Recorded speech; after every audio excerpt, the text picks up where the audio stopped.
He's still there on my outside. Whoa!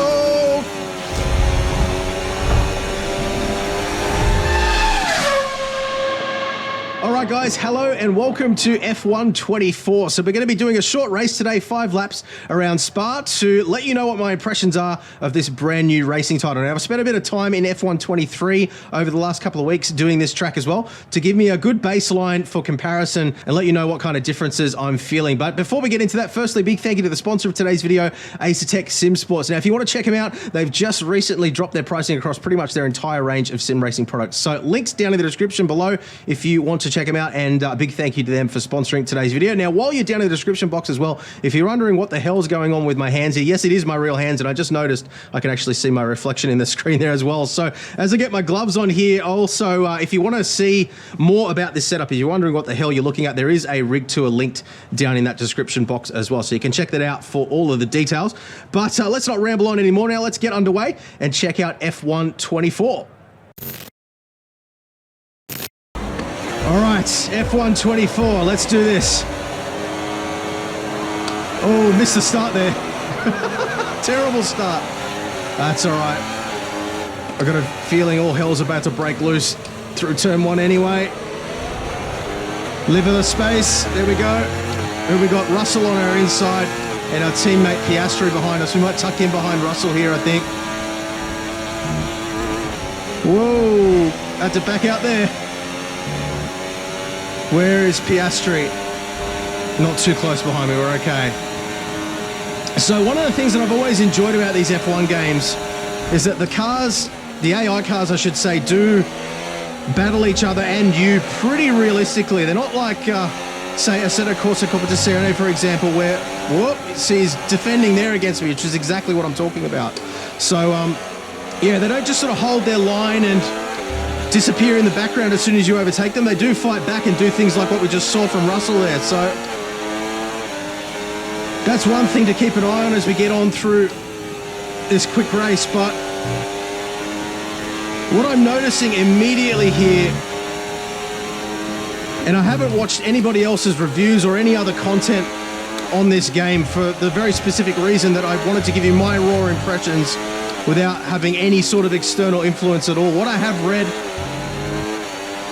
is that, you know, just in their marketing material for this game, they were saying that they have made some pretty significant changes to the handling model this year. Now, I felt like last year's game, in terms of, you know, something that is aiming to be easy to play but difficult to master, as any good game for the masses should be, they hit a pretty good sweet spot in terms of being challenging enough to, you know, please us sim racers, but also playable enough for the masses.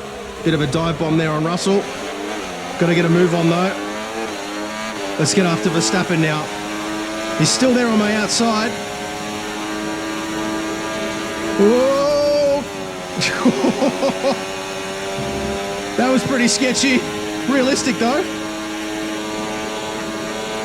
But yeah, this immediately feels more arcade-like.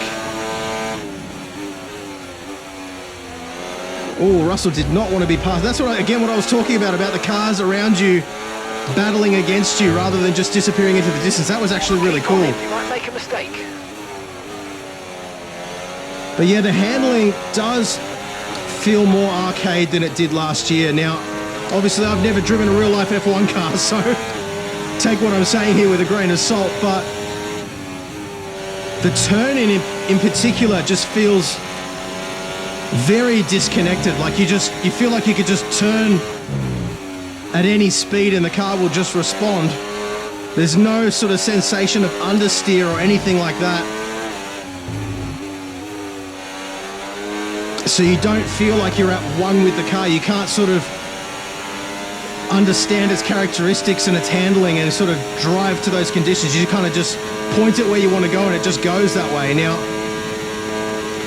maybe that's what these modern F1 cars are like, but that initial turn-in is just really, really, really arcade. But then mid-corner, it's not actually too bad. So if you put the power down too much, you can see the back end does skate around a little bit.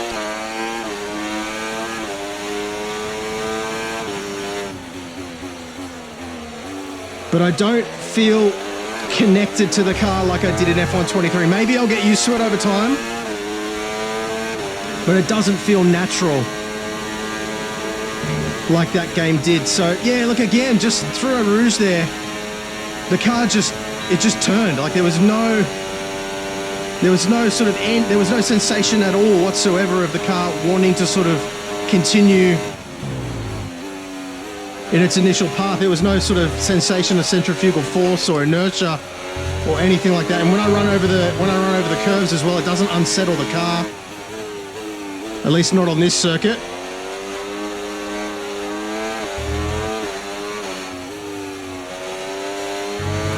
A little bit of a touch on the gravel there. Let's just overdrive the car a little bit as well and see how it responds. Graphically, so far, it seems to be performing pretty well. I'm running a 4090 here with a 13900K. So a pretty high-end system. Whoop, see, that's like the turn-in was sharp, but then it understeered mid-corner, which is very strange. It almost feels floaty, I would say. Let's see what Piastri does here. Almost like Project Cars 2 kind of a feeling. Can't see, oh, there was a big stutter there. So that's what I was going to go on to say before I got sidetracked there. I am getting some pretty significant micro stutters like you just saw there. Now, in fairness, I'm running triple 4K monitors here with the graphics turned up pretty high. But that said, we are getting a solid frame rate of around 70 frames per second, which is great, and it's running really nice and smoothly for the most part. But yeah, that micro stutter was pretty sketchy. I'm gonna let a few more cars pass me here and just see what happens when we really get into a battle.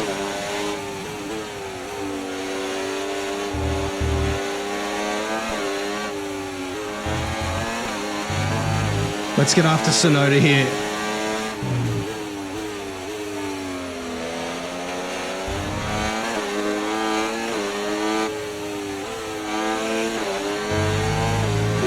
See if he defends.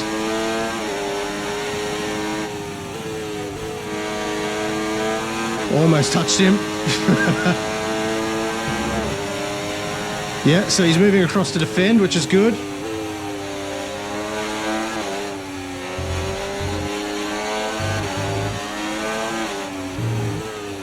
Whoa! Little bit of a touch there. I don't know if I got any damage from that, but that was a little bit weird. Now our car should be faster than his in a straight line, which it looks like it is.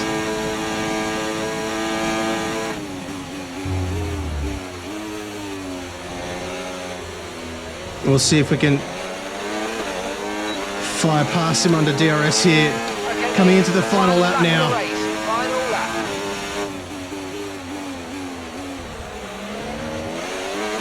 Dropping a second a lap to the car behind. Yeah, I know. Okay, see how he defends down Camel Straight. So you can see a few particles there flying off the car. That's one thing I have noticed graphically.